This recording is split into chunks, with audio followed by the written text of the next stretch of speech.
Valorisée à 1,5 milliard et soutenue par de petits investisseurs comme Microsoft, SoftBank ou le fonds souverain du Qatar, la compagnie Builder AI a rencontré son destin, et le destin s'est montré brutal.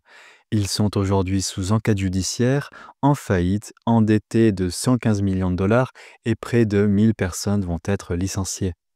Attention tout d'abord à ne pas confondre Builder AI avec Builder IO.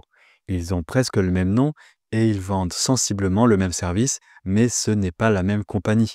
Et si vous trouvez ça confus, vous n'êtes pas les seuls, puisque l'innocent Builder IO s'est fait éclabousser par cette affaire et certains utilisateurs les appellent même à changer de nom. Mais revenons à nos moutons.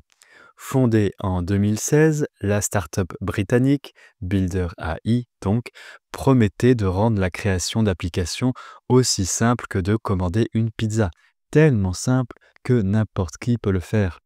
Il suffisait de décrire son application et une IA nommée Natasha s'occupait du reste. Mais derrière Natasha, derrière l'intelligence artificielle, c'est 700 développeurs indiens qui codaient 24 heures sur 24.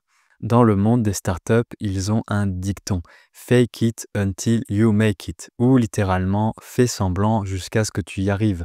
La startup londonienne a pris le conseil un peu trop au sérieux. Mais le plus dingue, c'est que la raison de leur naufrage est ailleurs.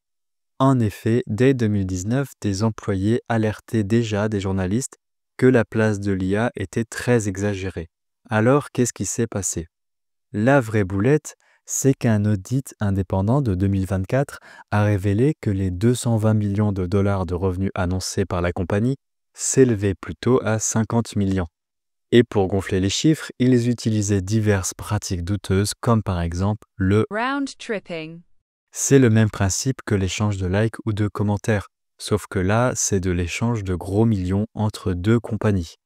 Je te fais une facture de beaucoup de millions, tu me fais une facture d'autant de millions, le résultat de l'opération est nul, mais ça fait plein de jolies factures à montrer aux investisseurs. Malheureusement pour eux, un de leurs créanciers, Viola Credit, s'en est rendu compte et a gelé 37 millions de dollars sur les comptes de Builder AI, laissant seulement 5 millions majoritairement bloqués.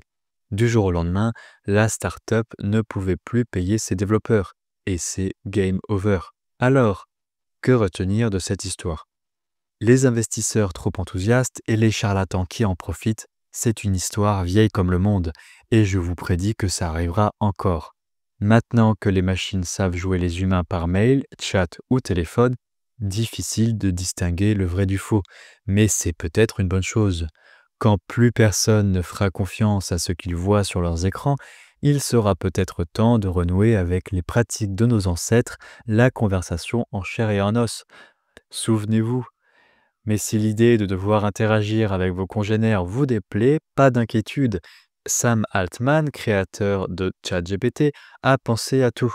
Vous pouvez d'ores et déjà vous rendre aux États-Unis pour scanner votre iris et, je cite, prouver votre humanité. En échange de vos données biométriques, ils vous donneront gracieusement quelques cryptos créés pour l'occasion. Plus de 12 millions de personnes l'ont déjà fait, et si ça, ce n'est pas un pas dans la bonne direction, je ne sais vraiment pas ce qu'il vous faut. Merci d'être resté jusqu'au bout, on se retrouve la prochaine fois, et prenez soin de vous.